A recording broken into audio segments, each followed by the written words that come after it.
कहानी की शुरुआत में हमें एक फैमिली को दिखाया जाता है जो हंसी खुशी अपनी जिंदगी गुजार रहे होते हैं, लेकिन उन्हें पता नहीं था कि कुछ ही मिनट बाद उनके साथ कुछ ऐसा होने वाला है जिसके बारे में सोचने से भी डर लगता है। जब पति पत्नी अपने बातचीत में मशरूफ थे, तभी अचानक उन्हें बाहर से लोगों की चीखने चिल्लाने की आवाजें सुनाई देने लगती हैं।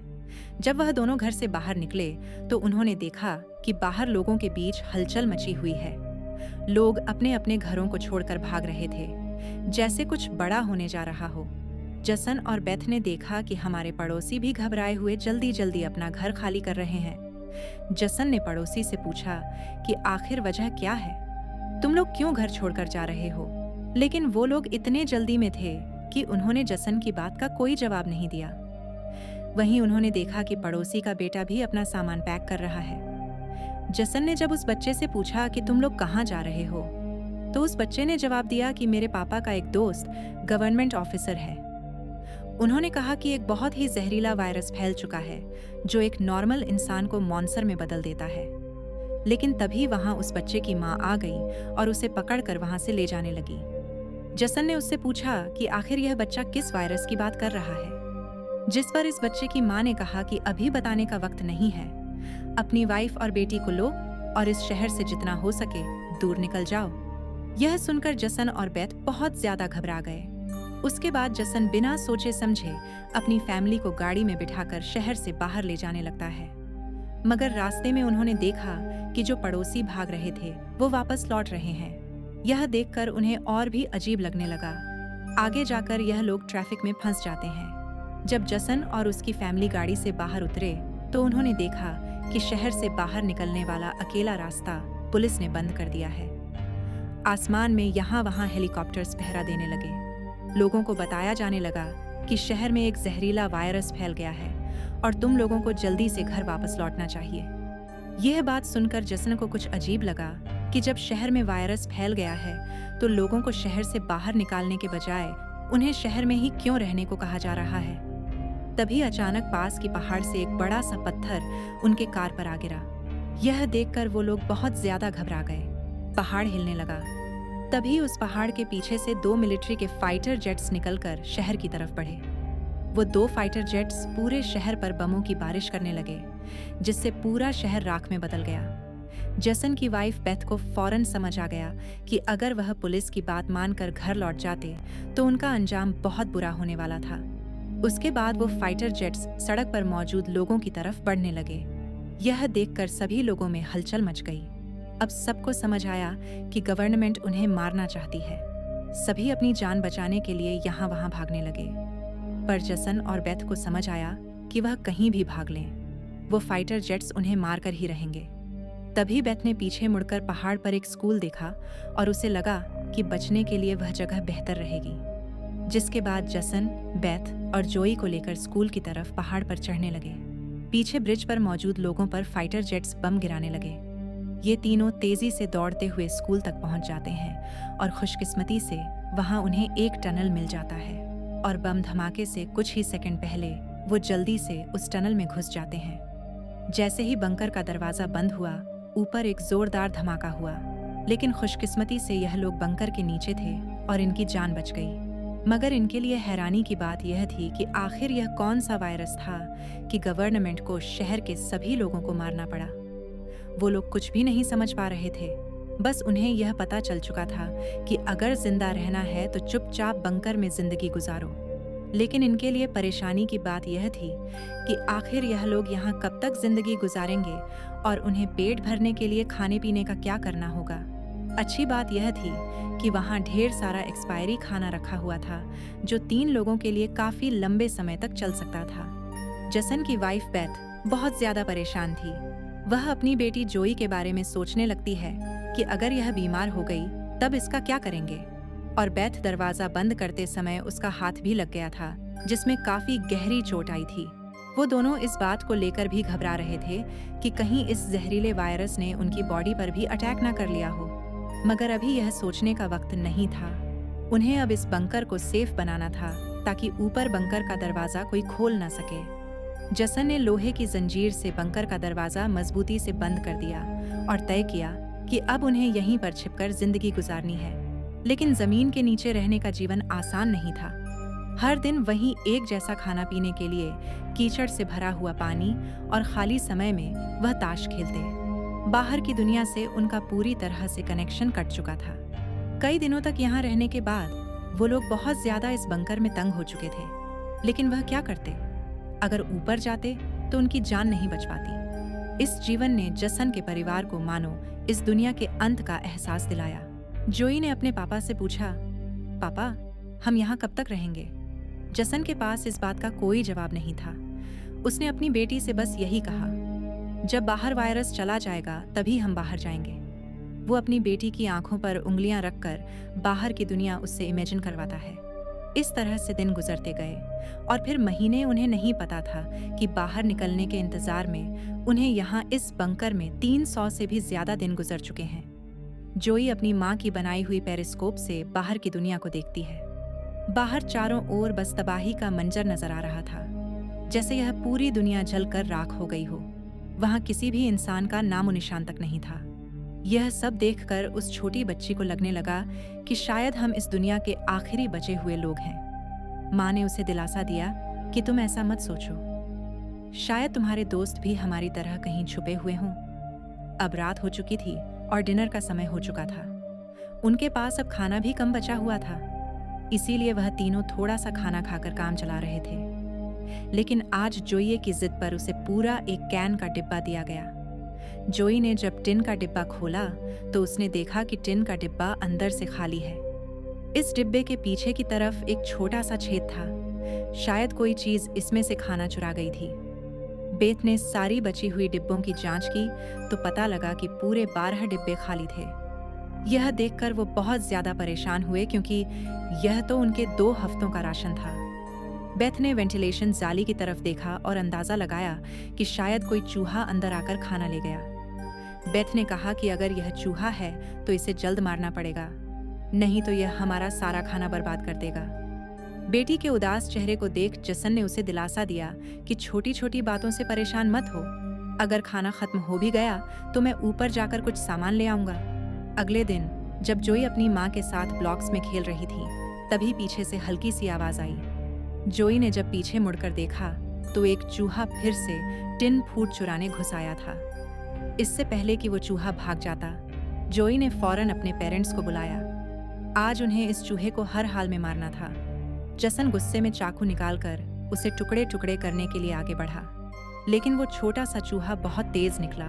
वो जसन के वार से खुद को बचाते हुए निकल भागा और टेबल पर रखी लाल टीन को भी गिरा दिया। जैसे ही वह अपने बिल में घुसने वाला था, तभी बेथ ने अचानक झपटा मारा और चूहे को मार दिया। वह सब चूहे को मारने की खुशी मना रहे थे कि दूसरी तरफ लालटेन के गिरने से धीरे धीरे आग बढ़ने लगी। जसन दौड़कर उस लालटेन को बंद करने लगा, लेकिन वो लालटेन बहुत गर्म था, जिससे जसन का हाथ जल गया और लालटेन का शीशा फटने पर पूरे टेबल में आग लग गई। बेथ ने पर्दा फाड़कर आग बुझाने की कोशिश की। जसन ने नल से आधी बाल्टी पानी निकालकर उस आग पर डाला। जैसे तैसे करके उन दोनों ने उस आग को बुझा लिया, लेकिन खतरा अभी टला नहीं, बल्कि अब उनके लिए और भी मुश्किल बढ़ने वाली थी, क्योंकि आग तो वो लोग बुझा चुके थे, मगर आग से निकलने वाले धुएं ने पूरे बंकर को धुएं से भर दिया था और वह धुआं धीरे धीरे वेंटिलेशन जाली से ऊपर की तरफ निकल रहा था। यह देखकर वो सब घबरा गए, क्योंकि यह धुआं उनका वहां होने का ठिकाना जाहिर कर रहा था। अब सब लोग सांस रोककर बैठे थे। जसन ने कहा कि शायद रात का अंधेरा धुएं को छुपा लेगा और किसी को हमारे ठिकाने के बारे में पता नहीं चल पाएगा। वह तीनों डर के साए में पूरी रात जागते रहे। अगली सुबह उन्होंने खुद के तसल्ली के लिए पेरिस्कोप से बाहर झांक कर देखा तो उनके पैरों तले जमीन खिसक गई। उन्होंने देखा कि बाहर तो पूरा धुएं का गुबार उठा हुआ था। यह देखकर उन लोगों की बेचैनी बढ़ने लगी। उन्हें पूरा यकीन हो गया था कि उनके ठिकाने का राज खुल चुका है। तभी बीत ने कहा कि अगर धुआं उठा है तो उस पास राख भी जमा हुआ होगा, जिसकी जांचबीन करते हुए हमारे ठिकाने का पता चल सकता है। इसीलिए अब हमें राख की सफाई करनी होगी। जिसके बाद पति पत्नी ने बाहर जाकर सफाई करने का फैसला किया। जाने से पहले जसन ने अपनी बेटी जोए से कहा कि जो मुझे प्रॉमिस करो कि बाहर से चाहे तुम्हें आवाज आए या फिर कुछ भी हो जाए, बस तुम्हें बाहर नहीं निकलना है। बेटी से वादा लेने के बाद उन्होंने दरवाजे की जंजीर खोली, बाहर की आवाज़ों को ध्यान से सुना और जब यकीन हुआ कि बाहर कोई भी नहीं है, तब दोनों ने मिलकर बंकर का दरवाज़ा खोला और बाहर निकल गए। अब उनकी बेटी अकेली अंदर रह गई। वह अपने पेरेंट्स का इंतज़ार कर रही थी, लेकिन बहुत देर तक इंतज़ार करने के बाद भी जब उसके माता पिता वापस नहीं आए, तो उसने स्टूल पर चढ़कर दूरबीन से बाहर के हालात देखने लगी।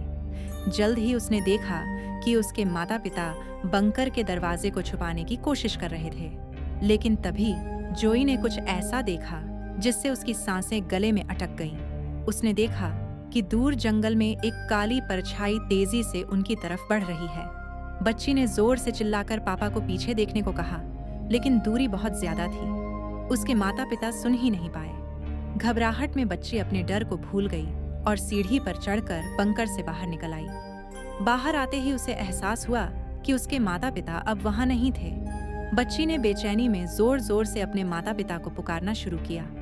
तभी पीछे से अचानक उसका मुंह किसी ने दबोच लिया।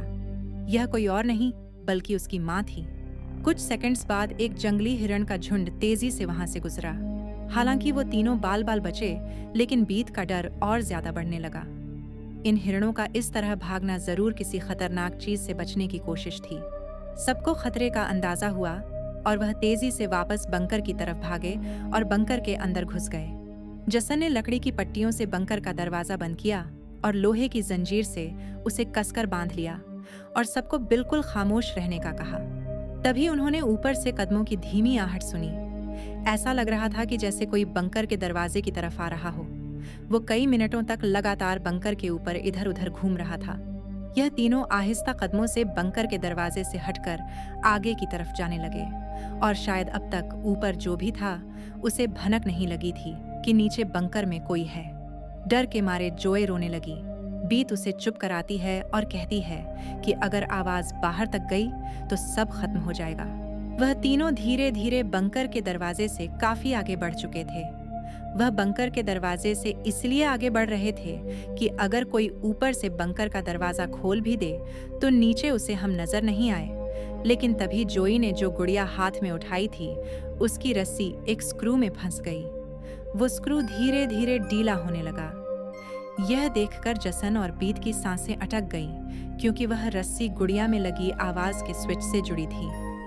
इससे पहले कि वह कुछ कर पाते, वह स्क्रू एक झटके से निकल गया और उसी पल तेजी से गुड़िया के अंदर से आवाजें आने लगीं। जसन ने फौरन उस गुड़िया को चीर डाला और उसके अंदर स्पीकर को तोड़ दिया, लेकिन अब बहुत देर हो चुकी थी। ऊपर जो चीज उनका पीछा कर रही थी उससे उनकी भनक लग चुकी थी। अचानक ऊपर से जोर की टक्कर की आवाज आई और फिर भारी कदमों की गूंज सीधा बंकर के दरवाजे के ऊपर रुक गई। उसने आखिरकार उनका ठिकाना ढूंढ ही लिया और उसे खोलने की कोशिश करने लगा। वह बंकर के ढक्कन को जोर से धकेल रहा था और जंजीरों से बंद होने के बावजूद खतरा साफ महसूस हो रहा था और ऊपर के राक्षस को पता चल चुका था कि जरूर नीचे कोई मौजूद है।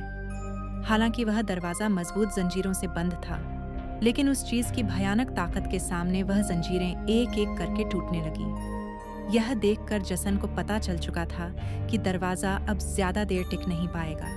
इसलिए वो तेजी से अंदर भागा और वाटर पंप का पाइप उखाड़ने लगा। यहाँ बेथ ने भी हिम्मत दिखाई और सीढ़ी पर चढ़कर अपने शरीर का वजन इस्तेमाल करते हुए चैन को खींचकर दरवाजा बंद रखने की कोशिश करने लगी, लेकिन फिर भी लोहे का ढक्कन धीरे धीरे खुलने लगा। तभी उसी वक्त दरवाजे के ऊपर एक काला साया नजर आया, जिसकी आंखें एक बल्ब जैसी चमक रही थीं, जैसे उन तीनों की मौत ऊपर से उनको देख रही हो। जसन ने बिना सोचे पाइप से उस पर हमला कर दिया, जिससे वह पीछे गिर पड़ा। जसन ने जल्दी से वह पाइप दरवाजे में फंसाकर दरवाजे को बंद कर दिया और वो चीज वहां से भाग जाती है। लेकिन जसन का शरीर अब भी बुरी तरह कांप रहा था। वह कभी सोच भी नहीं सकता था कि बाहर की दुनिया में न सिर्फ बेरहम सोल्जर्स थे, बल्कि खतरनाक राक्षस भी घूम रहे थे। वह पूरा परिवार सीढ़ियों के पास मायूस बैठ जाता है, क्योंकि अब उनका ठिकाना उजागर हो चुका था। अब किसी भी वक्त उन पर हमला हो सकता था और उन्हें इस बात का अंदाजा भी हो चुका था कि इस बार तो एक आया था, लेकिन अगली बार जब वह आएंगे तो उनकी तादाद काफी ज्यादा होगी और हम उनके सामने कुछ नहीं कर पाएंगे। थोड़ी देर बाद अचानक अलमारी हिलने लगी। जसन और बेथ समझ गए कि उसने अपने बाकी साथियों को भी बुला लिया है। ऊपर से तेज कदमों की आवाजें सुनाई देने लगीं, मानो हजारों जीव उनके सिर पर दौड़ रहे हों। फिर वह सभी बंकर के दरवाजे पर इकट्ठा हो गए। उनके डर से नीचे जसन, बेथ और जोई कांप रहे थे। तभी उन्होंने अचानक एक जबरदस्त हमला शुरू कर दिया। इस बार की ताकत पहले से कहीं ज्यादा थी। मजबूत लोहे का दरवाजा टूटकर नीचे गिरा और बंकर के दरवाजे पर ढेर सारी आंखें चमकने लगीं, जिससे वह लोग डर के मारे पीछे की तरफ भागने लगे। लेकिन वह राक्षस भी उनके पीछे चलते आ रहे थे। बेथ ने अपनी तेल की लैंप फेंक दी और उनके और अपने बीच पर्दे में आग लगा दी और अलमारी को पकड़कर दोनों ने उनके बीच रास्ते को ब्लॉक कर दिया। वह सभी तेजी से बंकर के अंदर की तरफ भागने लगे, पर वह लोग जानते थे कि यह सब उन्हें ज्यादा देर नहीं रोक सकते। उनके पास अब बचने का कोई रास्ता नहीं था। तभी बच्ची को जमीन की ओर खुलने वाला एक वेंटिलेशन दिखाई दिया। जसन ने ताकत से उसे तोड़ा और पूरी जान लगाकर अपनी पत्नी और बेटी को बाहर की ओर धकेल दिया। लेकिन जब खुद बाहर निकलने की कोशिश की तो तंग जगह के कारण वह अटक गया। दूसरी तरफ राक्षस उसकी ओर बढ़ रहे थे। अब जैसे तैसे करके जसन को यहाँ से निकलना था। उसे कोई दूसरा रास्ता नजर नहीं आया, इसलिए उसने अपने कंधे की हड्डी तोड़ डाली, जिससे वह दर्द से चीखने लगा। पर जल्दी से वह खुद को संभाल कर वेंटिलेशन में घुस गया। बेथ बिना समय गवाए पूरी ताकत से जसन को बाहर खींचने लगी। जसन जैसे ही बाहर निकलने ही वाला था, तभी एक विशाल जीव ने आकर जसन के पैर को पकड़ लिया। जसन समझ गया कि अब उसका बच पाना नामुमकिन है। अब भाग निकलने की कोई उम्मीद नहीं थी। जसन ने अपनी पत्नी से आंखें मिलाते हुए कहा कि जो भी हो जाए, जोई को कुछ नहीं होने देना, और अगले ही पल वह राक्षस उसे बंकर में खींच लेता है। लेकिन जसन बंकर में राक्षस से डरने के बजाय उनसे कहता है कि आओ देखता हूँ तुम में कितना दम है। बेथ और जोई ने जब नीचे देखा तो बंकर में से तेज चीखने की आवाजें आ रही थीं। बेथ समझ गई कि उसका पति उन्हें भागने का समय देने के लिए लड़ रहा है। वह दर्द में भी अपनी बेटी को लेकर वहां से निकल पड़ी और राक्षस से बचते हुए वह काफी दूर आए। लेकिन भागते भागते उन्हें कुछ अजीब महसूस हुआ। उन्होंने देखा कि जो हाईवे बाहर की दुनिया तक खुलता था, अब वहां ऊंची दीवार खड़ी थी, यानी अब इस शहर से कोई भी बाहर नहीं निकल सकता है। तभी वहां हेलीकॉप्टर दूर से उड़ता हुआ आया। जब बेथ ने पीछे मुड़कर देखा तो वह एक आर्मी हेलीकॉप्टर था। वह हेलीकॉप्टर तेजी से उनके पास आकर उन पर अपनी तेज स्पॉटलाइट चमकाई। यह दोनों जैसे ही वहां से भागने वाले थे, तभी ऊपर से उन पर एक बड़ा जाल आ गिरा, जिसमें यह दोनों फंस गए। वह दोनों हर एक संभव तरीके से जाल से खुद को छुड़ाने की कोशिश करने लगी, लेकिन जाल ने इन दोनों को बुरी तरह से जकड़ लिया था। बेथ ने जाल की जाली के बीच से देखा कि कुछ हरी आंखों वाले काले साएं उनके पास आ रहे हैं। तभी यहाँ हमें कहानी का असल राज मालूम हुआ। यह जो बंदूक थामे पीली आंखों वाले लोग, जिसे हम राक्षस समझ रहे थे, यह असल में कोई एलियन या फिर वायरस से इन्फेक्टेड लोग नहीं थे, बल्कि यह तो मिलिट्री के सोल्जर्स थे जो गैस मास्क और नाइट विजन ग्लासेस लगाए हुए थे। वही आंखें जिसकी पीली चमक उन्हें किसी दूसरी दुनिया का दिखा रही थी। लेकिन सवाल आता है कि आखिर आर्मी वाले इन लोगों के जान के दुश्मन क्यों बने हुए थे? यह सारा राज आपको आगे की थोड़ी सी बची हुई स्टोरी में मालूम पड़ जाएगा। अब बेथ और जॉय दोनों इन सोल्जर्स के कंट्रोल में थे। इनमें से एक सोल्जर ने एक बड़ी सी इंजेक्शन निकाली और दोनों के गले में बारी बारी से छुपा दी। जब इनके ब्लड को टेस्ट किया गया तो पता लगा कि यह दोनों भी जहरीले वायरस से इन्फेक्टेड हैं, जिसका मतलब कि यह दोनों इस धरती के लिए एक खतरा है, यानी अब इन्हें मार दिया जाएगा। असल में जब वायरस पहली बार फैला था, तभी इस छोटे से शहर के कई लोग इसकी चपेट में आ चुके थे। यह वायरस हवा से फैलता था और यह वायरस एक इंसान से दूसरे इंसान को बहुत ही जल्दी लग जाता। इन्फेक्टेड लोग खुद भी नहीं जानते थे कि वह बीमार है और गवर्नमेंट के पास इस वायरस को रोकने का कोई एंटीडोट नहीं था। इन्फेक्टेड लोगों को मारने के अलावा गवर्नमेंट के पास दूसरा कोई रास्ता नहीं था। बेथ रो रो कर कहती है कि प्लीज मेरी बच्ची को जाने दो। जब बेथ ने देखा कि यह सोल्जर्स उसकी छोटी बेटी को भी नहीं छोड़ने वाले, तो वह पूरी तरह गुस्से में आ गई। उसके चेहरे पर काले निशान उभरने लगे, लेकिन इससे पहले कि वो कुछ कर पाती, एक सोल्जर की गर्दन से खून का फव्वारा फूट पड़ा। वो कोई और नहीं बल्कि मौत से लौट कर आया जसन था। दरअसल बंकर में जसन मरा नहीं, बल्कि वहां वो खुद पर कंट्रोल खोकर वहां सभी सोल्जर्स को मार डाला। उस वक्त वह बहुत ज्यादा गुस्से में था। चेहरे पर काले निशान और आंखें गुस्से से लाल थीं और उसके जिस्म की ताकत कई गुना बढ़ चुकी थी और साफ दिख रहा था कि वह अब पहले वाला जसन नहीं बल्कि वह एक अलग रूप में दिखाई दे रहा था। वो सोल्जर्स पर झपट पट कर उन्हें मारने लगा, लेकिन वह गर्म हथियारों की गोलियों को नहीं रोक पाया और जमीन पर गिर गया। जब वह सोल्जर बेथ और जोई की तरफ बढ़े तो वह दोनों जाल तोड़कर भाग चुकी थी। सोल्जर्स उन्हें यहाँ वहाँ ढूंढने लगे, लेकिन उन्हें यह अंदाजा नहीं था कि बेथ भी एक राक्षसी रूप में बदल चुकी थी। उसने जो को एक कार के अंदर छुपा दिया और खुद उन सोल्जर्स से लड़ने लगी। उसने कई सोल्जर्स को मार गिराया और फिर खुद भी गोली लगने से कार की छत पर गिर पड़ी। अंधेरे में छुपी उसकी बेटी ने यह सब देख लिया। अपने माता पिता की हालत देखकर वह भी गुस्से में आकर अपना आपा खो बैठी। एक छलांग में उसने एक सोल्जर को गिराकर उसका मास्क तोड़ दिया और उसे मारने ही वाली थी कि बेथ ने समय रहते उसे रोक दिया। वह नहीं चाहती थी कि उसकी बेटी भी एक दरिंदा बन जाए। बेथ ने उसे शांत किया। धीरे धीरे लड़की की नसों की हरियाली गायब हो गई और वह फिर से इंसान में बदल गई। लेकिन सोल्जर की किस्मत इतनी अच्छी नहीं थी। उसका सेफ्टी मास्क टूट चुका था और वो धीरे धीरे वायरस से इन्फेक्टेड हो गया। दूसरी तरफ जसन की हालत बहुत गंभीर थी। उसने बेटी के चेहरे को देखकर अपने हाथ की 2 उंगलियां उसकी आंखों से फेरी और जसन ने हमेशा के लिए आंखें बंद कर ली। उसी वक्त एक और हेलीकॉप्टर आ गया। बेथ अपनी बेटी को लेकर भागी। कबाड़ के ढेर से गुजरते हुए वो एक सुरंग में घुस गए। तभी वहां एक रोशनी उनकी आंखों पर पड़ी। देखने पर पता चला कि सामने वहीं पड़ोस का छोटा लड़का था जिसे हमने कहानी की शुरुआत में देखा था। फिर यह दोनों उसके पीछे चल पड़े। वो लड़का उन्हें एक गुफा जैसी टनल में ले पहुंचा जहां उस लड़के के माता पिता और भी कई सारे लोग छुपे हुए थे। असल में वहां उनके जैसे ही वायरस से इन्फेक्टेड लोग थे। जिंदा रहने के लिए वह सभी अंधेरे में चूहे जैसी जिंदगी गुजारने पर मजबूर थे।